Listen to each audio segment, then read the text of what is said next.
Entró en el suelo de madera de mi casa como una reina que regresa a su trono, no como una mujer mayor con una maleta y una bufanda de cachemira. No hubo timbre, no hubo ceremonia, solo el susurro del abrigo y un suspiro silencioso de Antonio, que cargaba su caja con tanta delicadeza como si llevara cristal. Es solo por un tiempo, cariño, dijo, sin mirarme a los ojos. Solo aguanta un poco. No respondí. No porque no tuviera que decir, sino porque las palabras son lo que ella capta al instante. Cada entonación, cada movimiento de cejas. Para Carmen, eso es como un pulso. Lo detecta, lo analiza, saca conclusiones. Ya entonces lo sabía, mejor quedarse callada. Se quitó el abrigo y lo colocó exactamente en el centro de mi sillón favorito. El movimiento fue tan medido, tan suyo, como si ese sillón fuera de ella, y no aquel en el que yo solía sentarme con un libro en el silencio de la noche. Observó la cocina con la mirada, y por primera vez vi cómo el espacio se encogía. La casa, mi casa, se hizo más pequeña, más sombría en sus esquinas, más baja en sus techos, como unos pulmones a los que les falta el aire. Muy correcto, dijo, evaluando los estantes, el mantel, la estufa, pero de algún modo, sin alma, como en un hotel. Yo estaba al lado, con una taza de café que ya no quería beber. Sus palabras no tenían filos, pero cada una se deslizaba bajo la piel. No dolían, borraban. Y lo entendí. Ella no está aquí temporalmente. No es una huésped, es una anexión. Antonio colgó su abrigo en el gancho, como si colgara una responsabilidad.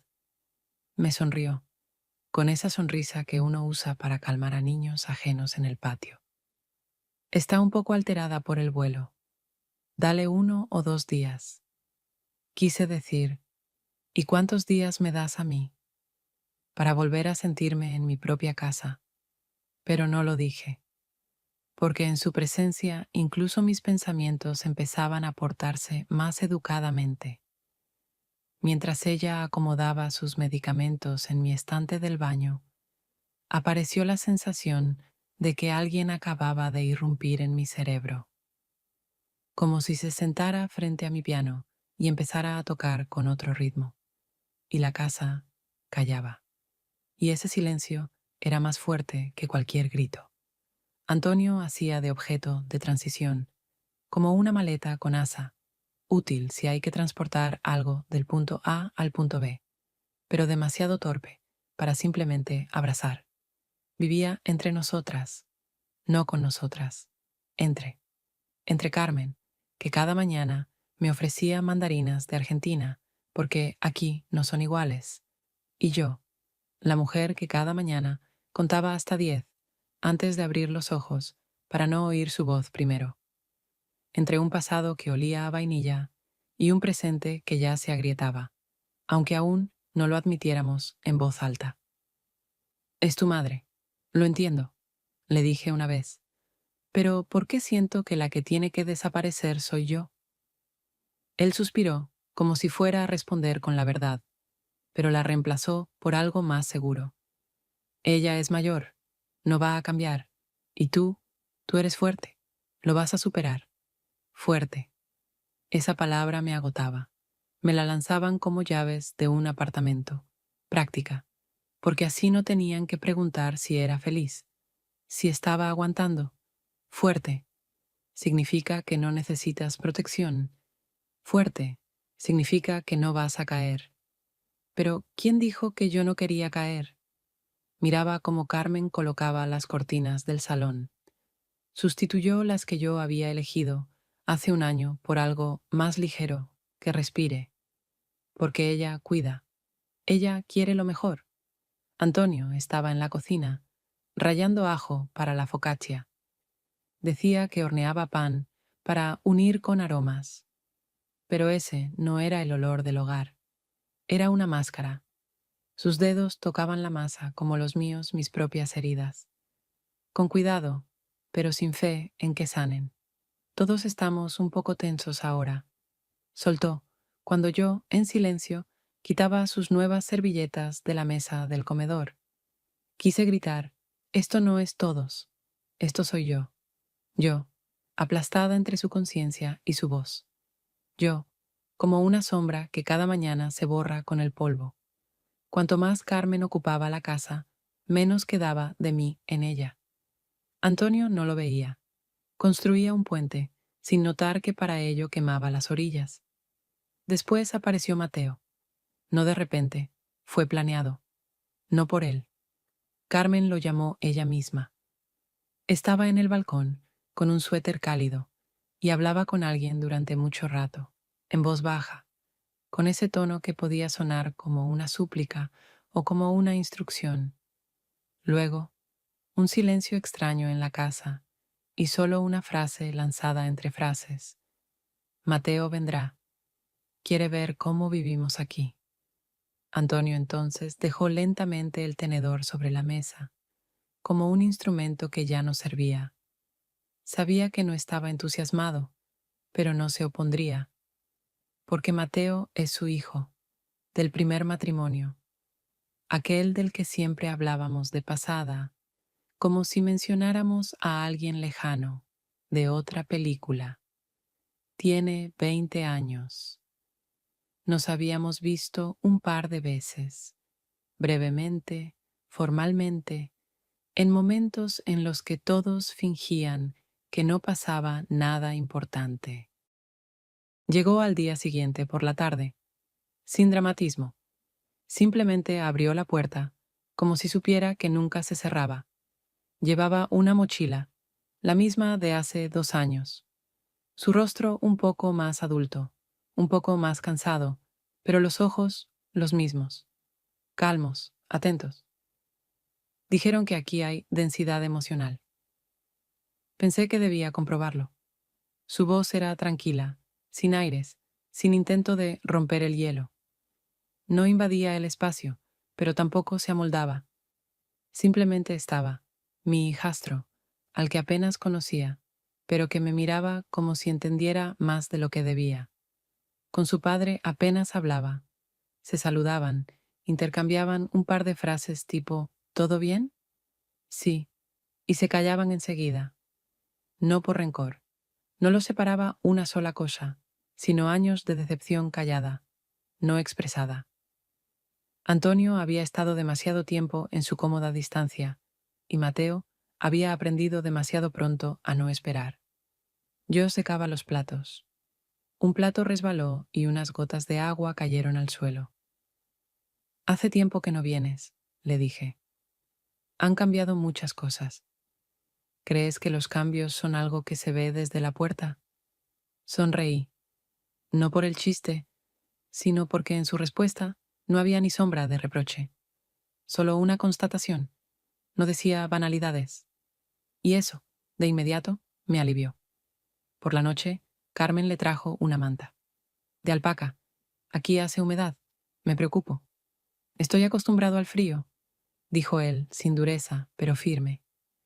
Ella dejó la manta en el sofá y se fue. Pero vi en sus ojos, ya estaba sacando conclusiones. Mateo se quedó en la cocina. En silencio, colocábamos los cubiertos. «Te tiemblan los dedos», dijo de repente. «¿Te das cuenta? Estoy acostumbrada a hacer todo rápido», respondí sin pensarlo. No se trata de rapidez. Hablaba con sencillez, y quizá por eso yo también respondí con una honestidad inesperada. No es estrés, es mi estado habitual.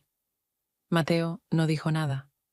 En la puerta, antes de irse a dormir, se detuvo. Si parezco raro, no es por ti. Es solo que no sé cómo ser normal en lugares donde todos fingen estar cómodos. Aquí nadie es normal desde hace tiempo. Estás entre los tuyos, respondí. Su breve sonrisa no fue de gratitud, sino de reconocimiento, y en eso había más calidez que en cualquier manta de alpaca. Cuando se fue, me quedé un largo rato junto a la mesa, y por primera vez en semanas no quería huir de casa. Al contrario, quería quedarme. pero ya no solo como la esposa del padre de Mateo, como alguien que alguien realmente vio. Carmen tenía un talento, hacer todo como si estuviera salvando el mundo, pero la mayoría de las veces era mi espacio, mis cosas, mi cuerpo lo que necesitaba corrección. Este suéter es para ti. Tan suave, y hace que los hombros se vean más femeninos, dijo por la mañana, dejándolo en mi cama. Era beige, con brillo, como sacado de un catálogo para mujeres que aman la palabra sofisticado. A mí no me gustaba, pero no dije nada. Solo lo dejé de nuevo encima del libro, que anoche no terminé de leer, porque no tenía fuerzas. Y otra cosa, las toallas del baño son sintéticas. Te voy a traer unas de verdad desde Argentina. Suaves, con buena absorción. No gritaba, no controlaba de frente. Su forma de mandar era callada, abrasadora, y por eso más insoportable. Su cuidado era como un suéter apretado. Parece que te abriga, pero te deja sin aire. Cada uno de sus gestos tenía forma de bondad, pero dentro tenía un sabor metálico. Era como si todo el tiempo evaluara si yo era adecuada, si era digna de su hijo. Yo lo veía, incluso cuando no decía nada. Especialmente entonces, aquel día en que limpió por primera vez los estantes de la cocina, yo estaba al lado, mirando cómo tiraba mis especias. Todo esto está vencido, dijo. No son especias, es una mezcla que hice yo misma. ¿De verdad? Bueno, entonces la próxima vez haces otra nueva, ya que aprendiste. Antonio justo volvía del supermercado. Escuchó un trozo de la conversación, pero solo se rió, dijo algo sobre mujeres en la cocina y fue a poner el pan en la panera. Su risa no alivió. Al contrario, hizo todo más pequeño, como en una opereta barata donde los actores actúan por costumbre. Por la noche me senté en el balcón. Mateo salió por agua, se detuvo, se apoyó en la puerta. ¿Siempre es así aquí?, preguntó. Number y sí. Se sentó a mi lado. No pidió permiso. No metió palabras en el silencio. Solo se quedó. Y en ese silencio pude respirar un poco más fácil. A veces pienso, dijo mirando hacia los árboles, que su amor es como la medicina de la vieja escuela. Quizá funciona, pero después de ella solo quieres que alguien te diga, veo que estás cansada. Nadie me lo ha dicho nunca. Te lo digo yo. No sabía si era compasión o algo más, pero sabía con certeza, no era un juego. Mateo no jugaba a nada. Su ayuda llegaba antes que yo misma. Y eso era lo más aterrador. No la lucha, sino la lenta, amable sustitución. Si gritara, yo podría gritarle. Pero ella te acaricia el hombro, y ya no decides tú hacia dónde vas. Con Mateo no nos acercábamos, nos encontrábamos, como dos personas que caminan hacia sus propios dolores, pero descubren de pronto que el camino es el mismo. Ese día preparaba té, no porque tuviera ganas, solo porque había silencio, y necesitaba hacer algo con las manos. Tomé una taza, pero la puse sobre la mesa con un poco más de fuerza de la necesaria. El agua en la tetera aún no hervía, pero mi paciencia sí. Mateo apareció en la cocina inesperadamente, pero no a propósito. Simplemente pasaba, en calcetines, con el teléfono en la mano, y se detuvo al ver cómo me untaba las manos con crema de forma demasiado enérgica. ¿Siempre eres así? Me sorprendí, no por la pregunta, por el tono. En él no había juicio, ni lástima, ni curiosidad. Solo un hecho, nombrado como el clima. Así como, te mueves como si algo te empujara todo el tiempo desde atrás. Es costumbre. Number es un modo de sobrevivir. No respondí de inmediato. Me quedé ahí, frotando las palmas que ya no absorbían nada. La crema no se integraba, dejaba una película. Tienes los hombros tensos todo el tiempo. Vives como si estuvieras en peligro. dijo él. No es peligro, es mi casa. No comentó nada más, pero su mirada era más precisa que cualquier frase, como si leyera cosas que ni yo me atrevía a decirme, sin romanticismo, sin juego, solo presencia. Y eso, por alguna razón, era más que cualquier ternura. Guardamos silencio. Di un par de sorbos. El té estaba demasiado caliente, pero no dejé la taza. No quería interrumpir ese momento en el que yo no estaba sola. Mi padre a veces desaparecía, incluso cuando estaba sentado al lado, dijo en voz baja. ¿Tú también lo notaste? No soporta el conflicto. No es débil. Solo no sabe estar en lo difícil. ¿Y tú? Yo vivo en lo difícil. Se giró un poco, pero vi que dentro de él se movía algo antiguo, como un recuerdo infantil de un olor que creías olvidado, pero de pronto lo sientes otra vez, y recuerdas de dónde viene. ¿Y cuánto dolía entonces? No me eres ajena, dijo, y esas palabras no sonaron como demasiado, sonaron precisas, como cosas que llevaban tiempo guardadas en un armario, y por fin alguien se atrevía a usarlas. No sabía quién era yo para él, y aún menos, quién estaba empezando a ser él para mí. Pero en ese momento, cuando simplemente tomó otra taza y se sirvió té, y luego la dejó al lado de la mía, por primera vez en mucho tiempo, no sentí que tuviera que competir con nadie, ni con Carmen, ni con Antonio, ni conmigo misma. Solo estar, con alguien que ve cómo vives, y no te pide que cambies. El día estaba denso, como una película sobre la leche, pegajoso, callado, levemente cansado. Carmen se durmió después del almuerzo en la sala. Antonio se fue a una reunión con el proveedor, aunque sospecho que solo quería un poco de silencio. Yo lavaba los platos. Mateo estaba junto a la ventana, apoyado en el alféizar, sin camiseta, con unos pantalones suaves de estar por casa. Parecía un estudiante después de ducharse, pero en sus ojos había una tensión extraña. «Tienes los hombros encogidos todo el tiempo», dijo de pronto, como alguien que teme respirar a fondo. «Tal vez sí temo. Aquí es fácil rozar algo». Se acercó. «¿Quieres que te dé un masaje? Solo los músculos». Un amigo me enseñó. Me reí. No mucho. Fue más como un suspiro torpe, como una tos suave. ¿Aprendiste masaje entre diseño y sarcasmo? No exactamente. Pero distrae. Puedes quedarte sentada. No voy a ir más allá de lo que tú permitas. Me sentí incómoda. Mucho. Pero había algo en esa oferta que no era invasiva. Era una curiosidad. ¿Qué pasaría si simplemente dejo que alguien me cuide? No como la buena esposa, ni como su madrastra, solo como una persona que está cansada de mantenerse en tensión todos los días. Me senté al borde del sofá. Él se puso detrás de mí. El silencio entre nosotros no era incómodo. Era como el agua tibia en una bañera. Sostenía. Se inclinó un poco. Sentí su aliento. No tienes que ser fuerte todo el tiempo. No es un contrato. Me giré. Su rostro estaba muy cerca. Sin reto, sin invitación. Solo cerca. Y entonces me besó. Suavemente, con atención, como quien no pide. Solo da un momento.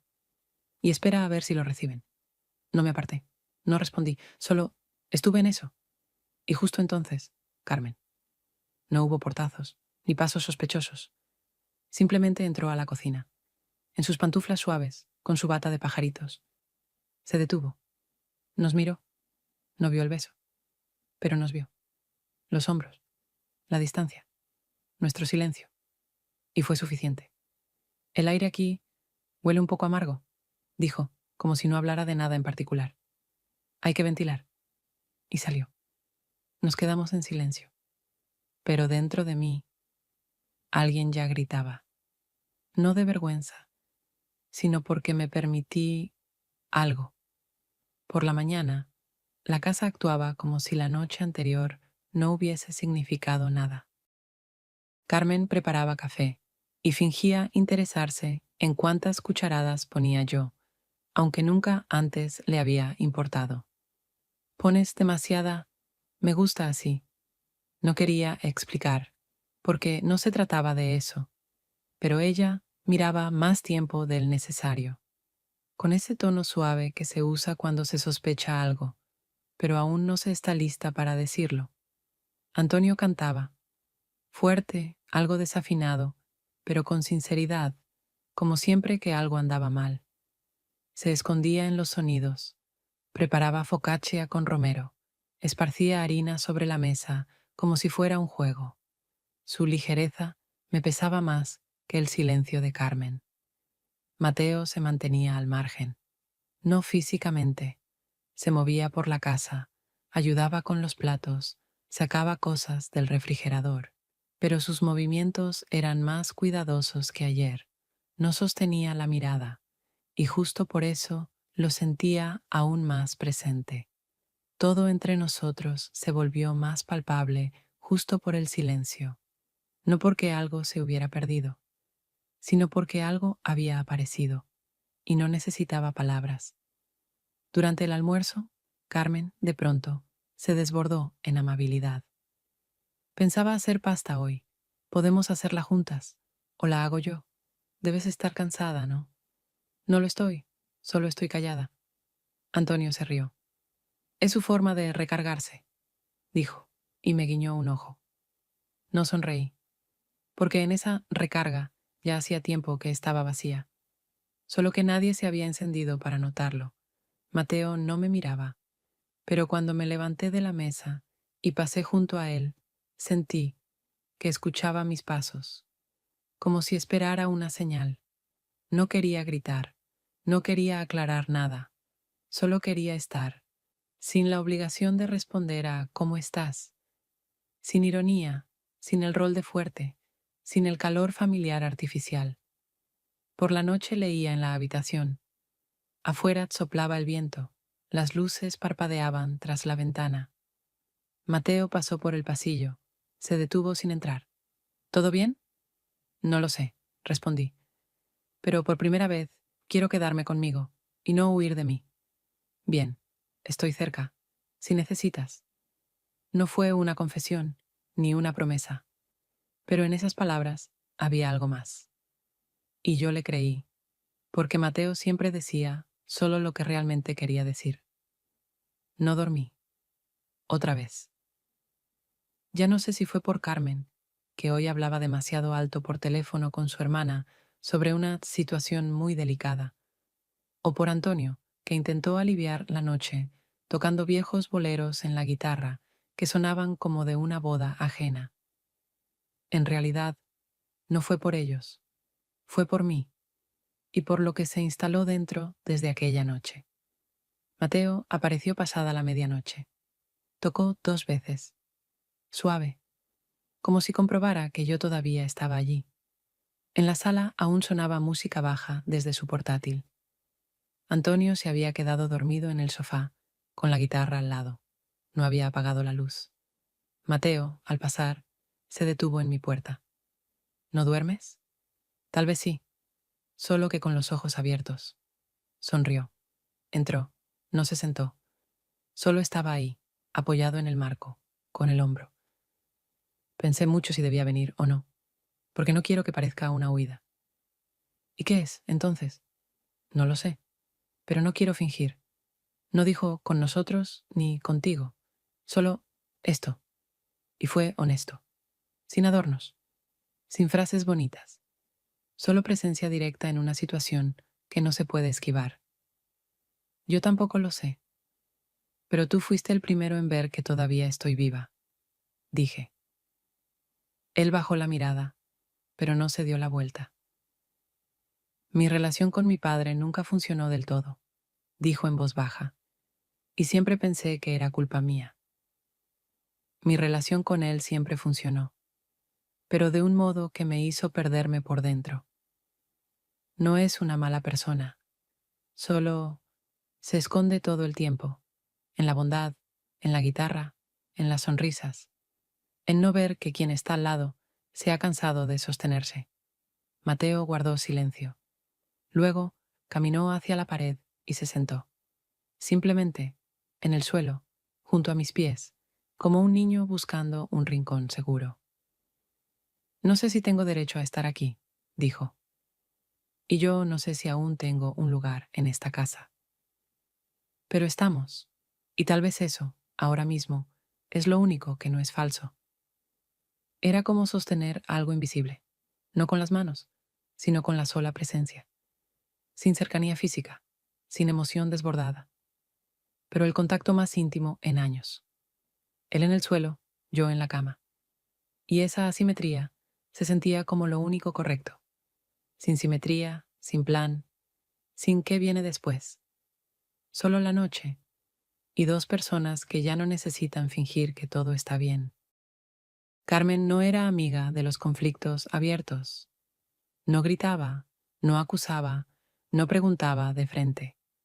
Simplemente apareció en la puerta de mi habitación, con una taza de té de menta en las manos, y se sentó sin pedir permiso en el borde de la cama.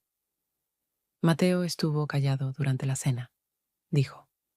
No es propio de él. Siempre encontraba palabras, incluso en los momentos difíciles. Yo guardaba silencio, no por vergüenza. Simplemente no veía sentido en dar explicaciones que nadie quería escuchar. No pienso jugar a la suegra mala. Sonrió, pero en sus ojos no había rastro de risa.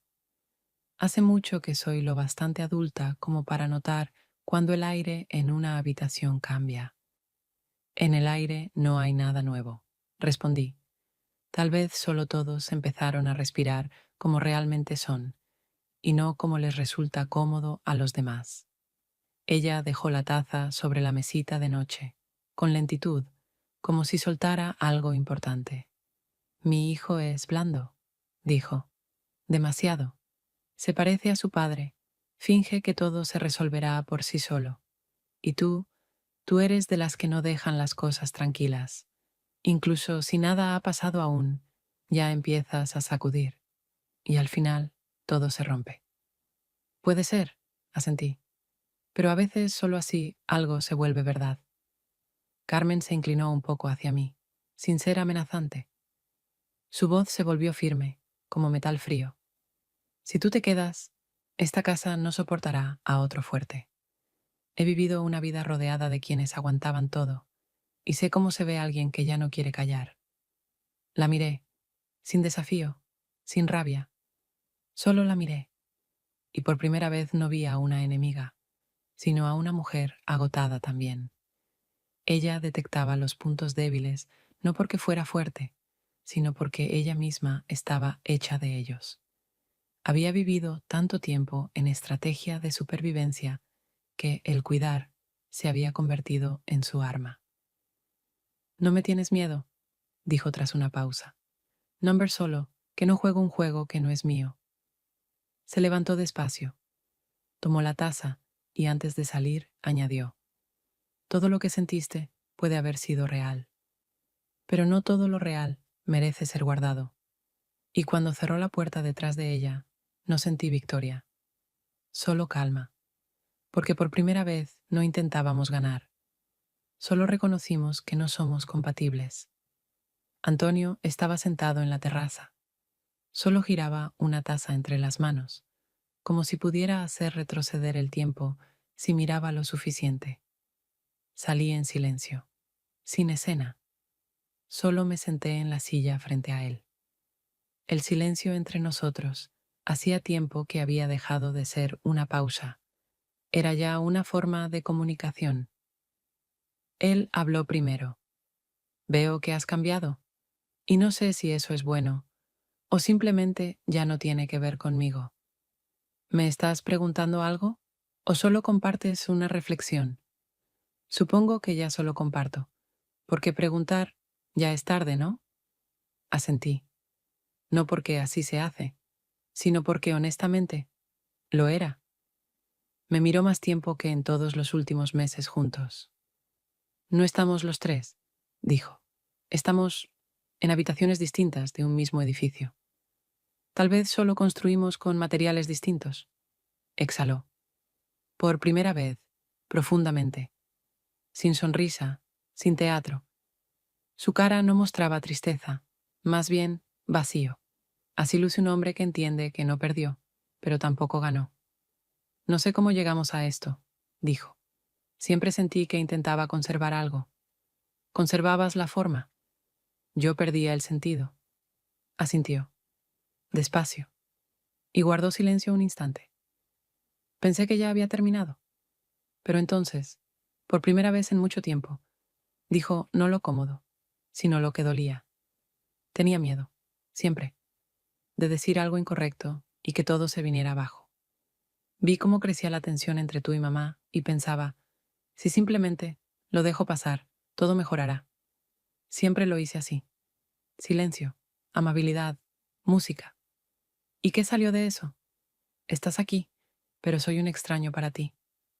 Mateo calla, y no sé si sigue siendo mi hijo o solo un invitado que me tiene lástima. Y sabes, ni siquiera estoy seguro de si yo mismo sigo estando en esta casa. No dije nada, porque sabía, para él eso no era una excusa. Era una confesión, seca, sin sentimentalismo, como la de un hombre que no sabe llorar, pero a veces deja de respirar. Entre nosotros no pasó nada, dijo por fin. Justamente eso es lo que pasó. No hubo traición, no gritos, no una gran pelea ni una explosión. Solo no seguimos juntos. Y en eso había algo incluso peor que una ruptura, una desaparición lenta, cuando ambos todavía están ahí, pero ya no en la misma vida. Me levanté. Él no me detuvo, no preguntó a dónde iba, y yo lo sabía. No hacía falta, porque por primera vez en mucho tiempo, cada uno iba hacia donde realmente pertenecía, sin rencor, sin dolor, con un vacío que ya no pedía ser llenado. Mateo se fue sin drama. No dejó una carta, no envió un mensaje por la noche, no se giró en la puerta con tristeza en los ojos. Simplemente hizo su maleta, bajó a la cocina con la mochila al hombro y se detuvo frente a Antonio. ¿Te vas?, preguntó él. La voz algo ronca, como una guitarra que lleva mucho sin afinarse. Sí, estaban uno frente al otro, torpes, breves, como suelen ser los hombres, pero esta vez no por costumbre, sino porque ya no quedaban palabras de más. Mateo dio un paso, lo abrazó, no de forma mecánica, ni con frialdad, con calidez. Solo unos segundos. Antonio inclinó levemente la cabeza sobre el hombro del hijo, y vi cómo sus dedos tocaban lentamente su espalda, como si intentaran por primera vez sentir esa cercanía que no habían tenido en años. Nunca supe cómo ser padre, dijo Antonio en voz baja, casi sin sonido. Creía que si no rompía nada, entonces no hacía daño. Pero, al parecer, no es así.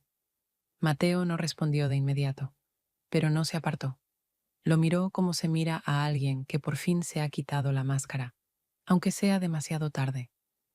Eso también es algo, dijo. Solo recuerda, el silencio también es una acción, y a veces duele más que el grito. Antonio asintió apenas, y con eso fue suficiente. Mateo se volvió hacia mí. Lo sabrás cuando empiece a hacerse más liviano, no cuando todo termine, sino cuando te den ganas de hacer algo, solo porque sí. Asentí, por primera vez, no como forma de acuerdo, sino con fe. Carmen recogió sus cosas en silencio. Lo empacó todo con cuidado, sus medicinas en un neceser aparte, las toallas en una bolsa con aromatizante, los libros en orden alfabético. Antes de salir, se acercó a mí como si quisiera decir algo más, pero no dijo nada. Solo acarició mi muñeca con 2 dedos y se fue. Antonio se quedó. Caminaba por la casa de forma diferente, no buscando refugio en medio de la tormenta, como antes, sino simplemente presente. No presionaba, no pedía explicaciones, cantaba menos, Preparaba café más para él que para otros. Yo no me fui. No hice maleta. No cambié de ciudad. No busqué una nueva versión de mí misma. Me quedé, pero por primera vez, no por una razón, sino simplemente porque podía. En un estante de la cocina encontré una taza que Carmen una vez llamó infantil. Tenía un dibujo torcido de un limón y una pequeña grieta por dentro. La puse en el lugar más visible. Encendí música. No para crear ambiente, no para tapar el silencio, sino porque hacía mucho que no me escuchaba cuando bailaba. Me quité las pantuflas. El frío de la baldosa bajo mis pies era real, no un símbolo, no una metáfora, solo un hecho, como también lo era que me sentía bien en ese momento. No sabía qué vendría después, y no buscaba respuestas. Bailaba descalza en la cocina, sin testigos, sin miedo, sin permiso, y esta vez, por primera vez, no para distraerme, sino porque estaba viva. Pasaron varias semanas. Nadie llamó, nadie escribió, ni Mateo, ni Carmen, ni Antonio, aunque él seguía en la casa, pero ya en otro piso, en una habitación aparte.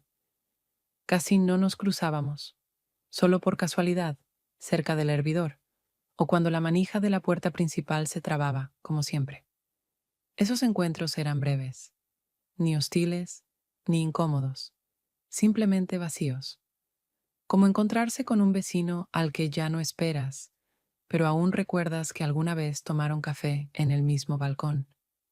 No llenaba el espacio, no reemplazaba a nadie, no buscaba un nuevo rol, solo me acostumbraba a mí misma, sin necesidad de ser conveniente, interesante, funcional. La vida se volvió discreta, y en eso radicaba su nuevo valor. Por las mañanas salía al balcón con mi café, sin maquillaje, sin planes, con la manta sobre los hombros. A veces me quedaba allí una hora, simplemente mirando cómo la vecina del segundo piso alimentaba a su gato. Y eso estaba bien. Una vida normal, plena, en la que nadie revisa si estás bien. La última vez que me vi en el espejo, me quedé observando las arrugas bajo los ojos. No quise alisarlas, no pensé en la edad. Solo me miré, y por primera vez no busqué qué debía cambiarse. En la habitación donde dormía Mateo todavía estaba su taza. La había dejado en el alféizar. No la quité, no por nostalgia, solo ya era parte del lugar, igual que él, parte de mi experiencia. No como algo prohibido, no como culpa, sino como una verdad que no necesita justificarse. Una noche abrí la ventana. Hacía frío, pero no la cerré. Y ahí, creo, estaba todo. Finalmente, respirar no porque se puede, sino porque se quiere. El mundo no cambió, pero yo ya no estaba en él para alguien más. Estaba para mí. Y eso no era un final. Era un nuevo silencio, sin vacío, sin miedo, simplemente mío.